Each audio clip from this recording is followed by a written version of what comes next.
kapatid ko ngayon, kung wala siguro Diyos, ano na tayo? Sabi ng Bisaya, sulirat ang mata doon. Kaya may sulirat, siga na. Kaya may siga, wala nang mata. Ganun lang. Pero may Diyos eh. Wala napapahiya sa Diyos. Lahat ng lumalapit sa Kanya ay hindi napapahiya. Lahat ng lumalapit. Sinulog ko na siya. Wala mapapahiya. Hindi ka mapapahiya sa loob. Grabe itong Diyos na pinaglilingkuran natin. Ayaw ko ba't ng ibang tao mga kapatid, ayaw maglingkod sa Lord. Ano? Kaya sabi nga ni Joshua sa 24:15 ang book of Joshua, as for me and my house, we will serve the Lord. Yes. Bakit sabi ni Joshua, ako at ang pamilya ko, maglilingkod na kami sa Diyos. Then saan ka pa? Wala ka nang hanapin pa. Provided lahat ng Lord, mga kapatid, ng needs ng tao. Yes. Especially for the Christians. Yes. Amen. Pero mali sa amen. Amen. Tawag na tayo mag-discourage. Hallelujah. Meron man tayong mga kahilingan na hindi pa naibibigay, sige lang, patuloy lang. Yes. Mag-iis lang mga kapatid, Yes. isang araw, ipagkakalog talaga ng Yes. Diyos yan. Ang mahalaga, huwag kang makalimot. Yes. Ang mahalaga, maglingkod ka sa Panginoon. Ang mahalaga, sambahin mo pa rin ang Panginoon. Amen. In good times, in bad times, sa mangyayari Amen. sa buhay mo. Praise the name Yes. of the Lord. Amen. Purihin mo siya, sambahin mo siya, awitan mo siya. Iyon ang kailangan mo. Yes. Ang palakasin ang soul mo. Yes. The body, the soul, and the spirit. Yung kailangan na palakasin natin. Amen po ba mga kapatid? Amen. Calling on God means entrusting ourselves in Him. Sa pagtawag natin sa Panginoon, pinagkakatiwala natin ang ating buhay sa Kanya. Yes. Sino po nang nagtiwala ng kanyang buhay sa Panginoon? Amen. Hallelujah. Seek God. Pangatlo, with all your heart. Saan mo mahanap mga kapatid ko ang presence ng Lord? Hallelujah. Seek means to try to understand, to have a genuine relationship, to find a friend in Jesus, to have a genuine relationship with Jesus Christ. Gawin mo siyang kaibigan. Pagka matalik mo na siyang kaibigan, andalin mo na siyang kaibigan. Yes. Amen? Amen. Yan totoo. Madali ka makahingi. Hallelujah. Dahil yun ang mga pangako ng ating mahal na Panginoon. With all your heart. Not a half-hearted heart. Hindi kalahati, mga kapatid. Genuine relationship with God. Hindi ang isa sa mundo, ang isa sa Diyos, mga kapatid. Hindi po. Hindi po tayo hapon para lumakad tayo sa Kanya. Hindi tayo po ay mga anak ng Diyos na lumalakad ng diretso patungo sa kabanal-banalang Diyos. Amen. Amen. Palagpakan natin sa Diyos. Kaya anong sabi mga kapatid? Seek God with all your heart. And let no one deceive you. Ha? Pag sinabing, let no one deceive you, marami daw mga kapatid ko na mandaya sa'yo. Papaniwalain ka na ang Diyos na pinaglilingkuran mo, walang kwenta. May barkada ka, may kaibigan ka, ka na magsimba. Wala namang kabuluhan yung pagsimba mo, ano. Meron ba? Gumanda ba buhay mo? Taganon ka. Let no one deceive you. Yes. So, yan. Yan ay utos ng kaaway. Amen! Amen. Ha? Yun yung importante mga kapatid. Hallelujah. Sabi nga mga kapatid ko ng Jeremiah chapter 29 verse 8, yes, this is what the Lord Almighty God, the God of Israel says, do not let the prophets and diviners among you deceive you. Do not listen to the dreams you encourage them to have. They are prophesying lies to you in my name. I have not sent them, declares the Lord. Huwag kang makikinig kapag ang itinuturo sa iyo mali. Huwag kang makikinig kung ang sinasabi sa iyo hindi tama. Huwag kang makikinig kung sasabihin sa iyo, huwag ka nang mag-church, huwag ka nang maglingkod sa Panginoon. Yes. Wala namang nangyari sa buhay mo. Yes. Yan po ay mga pagsisinungaling. Dahil yan ay mga plano ng kaaway, mga propesya ng kaaway, mga kapatid, para dayain tayo, para manghina tayo, para mawala tayo sa kamay ng Panginoon. Seek for what it is truth. Hawakan mo ang katotohanan ang magpapalaya sa iyo, ang katotohanan ang magdadala sa iyo sa isang magandang buhay. Keep looking for the truth. Yes. Kaya nga sabi ng Panginoon, salisigin ninyo ang kasulatan. Sapagkat sa inyong pagsasaliksik sa kasulatan ay magkakaroon kayo ng buhay na walang hanggan. Saliksikin mo talaga. Huwag kang maniwala. Ito lang, mga kapatid ko, ang proven book, mga kapatid, na ibinigay sa atin ng Diyos. Ibang book, mga kapatid ko, walang conviction. Walang kapangyarihan. Ito ang bukod tanging aklat na makapagbabago ng buhay natin na tayo produkto sa pagbabago ng mga salita ito ng Diyos. Yes, ito yan. Kaya huwag tayong maniwala. Sasabihin ng kaaway, hindi ka naman pinagpala. Hanggang ngayon, ganun pa rin ang buhay mo. Sige lang. Bakit? Hallelujah. Pag naglingkod ba, pagpapala agad? Amen. Si Job nga eh. Bakit? Gusto lang ba natin pagpapala? Yung pagpapalo, ayaw? Ha? Ayaw natin eh. Pagka pagpapala, akin yan. Pagpapalo, sa'yo na yan, pastor. Ha? Ayaw. Diba? Hawakan natin yung truth. Sometimes, ganun talaga ang buhay, mga kapatid. Meron talaga mga trials eh. Meron talaga mga pagsubok sa buhay. Minsan, may mga karamdaman pa nga, mga kapatid. Hindi naman tayo mga robot para hindi nagkakasakit, mga kapatid. Amen? Amen. Pero kung minsan, ang sakit, sana yun ang pagkalapit ng Diyos. Amen? Diba? Sana yun ang pagpapabaya mo rin sa Diyos. Ha? Kung hindi pa napapanahon, mga kapatid, ay siguro 80 anyos ka na, sabihin mo, bakit kaya siya nagkasakit? O hindi naman, 80 anyos siya, di pa rin magkakasakit, pambira lang, gusto mo gawin niya lumot? Gusto mo magiging taong putik niya? Eh, yung 80 anyos, yung mama ko, 94 years old, mga kapatid, sabi niya, Bong, nag-usap kami isang araw, punta ka na rito kasi mukhang hindi na ako tatagal eh. Sabi ko, hindi pa, malaki tenga mo. Piniro ko lang na gano'n. 94 na. Pero pag-iwari ko, aabot pa yung gasyon, aabot pa 100 taon eh. Ang lakas pa eh. Ang lakas pa malaka. O, nung marinig yung boss, tama talaga ng tao siya. Uwi ka na rito, bunso. Bunso ako eh.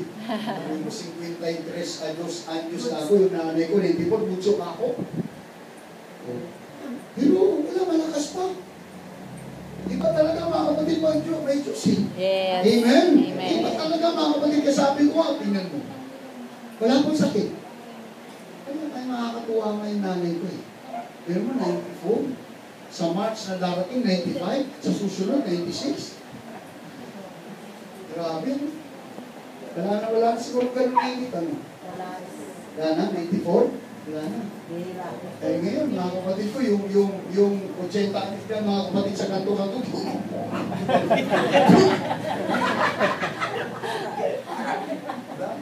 Meron, 99. Wala yung ano, pala, kaibigan ni Brother Tony, 99 na, 99 years old. Tama, naalala ko. Lalaki naman yun. 99 years old, biluin mo mga kapatid, laban-laban. Hallelujah. Sabi ko, sana maabot ako ng ganyan. Kaya lang, huwag naman yung grabe. Eh, bunga naman din ang vision yun. Sa totoo lang, lahat ng yan mga kapatid, sakit-sakit ng mga kapatid. Pagka akala mo mga kapatid, yung, ano yung take out sa Tagalog? Mga ganun. Hindi ko paano yung ano yung parang, gumano. Pero totoo yung mga kapatid, hindi ko namin.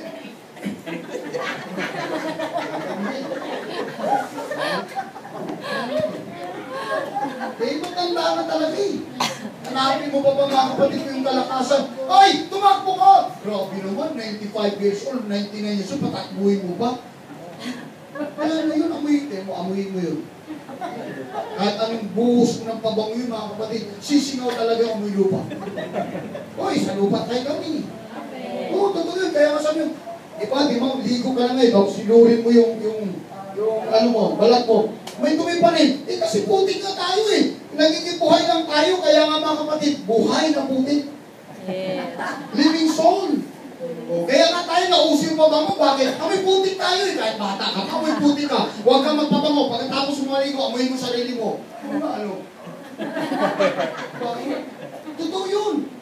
Bakit? Putik tayo eh. Yes.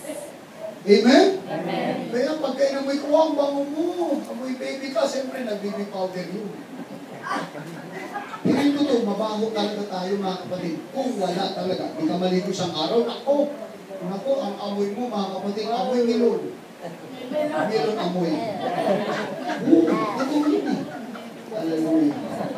Totoo yun. Kaya nga, nauso yung tubig, nauso yung shampoo, nauso yung mga pangsabon. Bakit? Mabaho yung tao eh. Tumatanda talaga. Kaya bago tumanda, dapat talaga maglingkod na sa Diyos. Hindi mo tatanda ka mga kapatid. Tapos wala ka pa Diyos pag ganun araw. May kapitbahay kami ron sa Bulacan. Kahit hindi ako nagbibiro mga kapatid. Pag umupo, ganun na lang oh.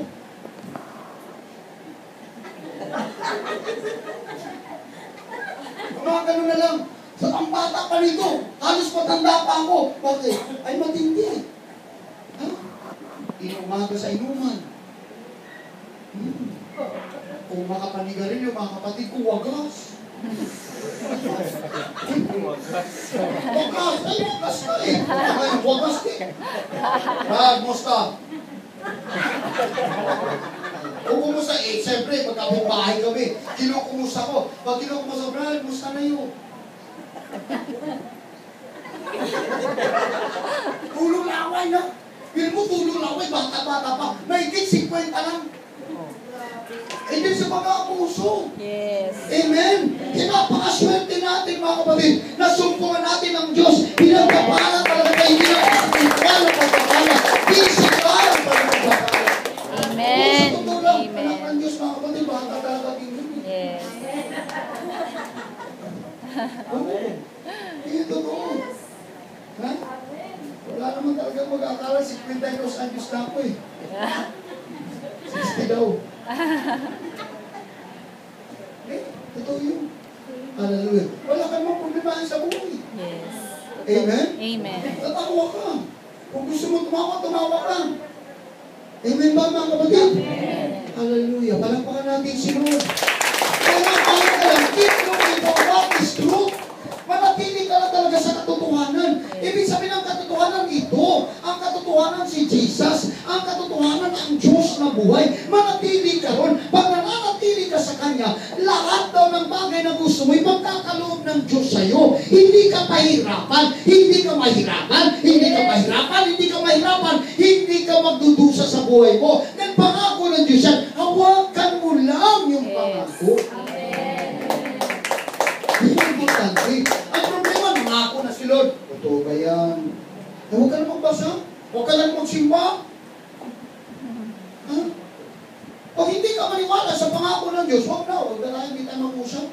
Yes. Wala naman pa yung napag-usap natin. Hindi mo ako paniwalaan. Parang katulad na napakansel sa akin, Pastor, ano ang gagawin ko? Pag-ansel siya. Kung umuwi, ibang ginawa, bahala ka buhay mo. Pinayuhan ka, mo makinig.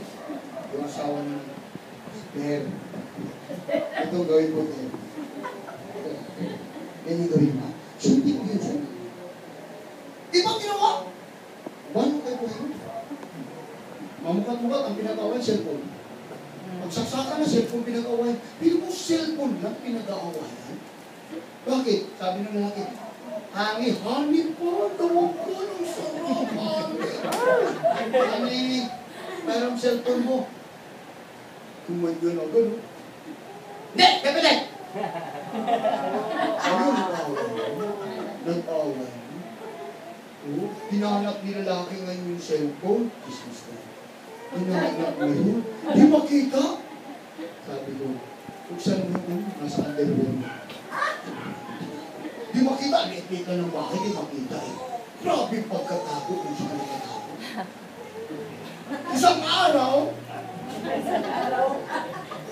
bumalik ulit, umuwi yung asawa, yung babae naman ang nangiram ng cellphone sa lalaki. Honey, kailang cellphone mo. Hindi rin! Ayun na, buntik na magsaksakan. Pero mo, cellphone lang. Bakit cellphone lang? Kasi hindi tapat. Hindi dapat. May sikreto. May sikreto. Yung pambira. Ikaw mo naman, hindi ka tago mo yung cellphone mo. Asawa mo yan. Sabi mo, for better and for worse. Sa hirap at ginawa. May cellphone mo ha? Yan, permit to us part yun eh. Ipapakita mo talaga yun. Totoo yan. Amen. Naglilihim ka pa sa asawa mo. Yes. Pambira. may mga problema ka, kunyari ay hindi pa alam sa asawa mo. Anong gawin mo sa asawa mo? Robot? Ha? Susiyan mo, parang bingo machine. Shhh!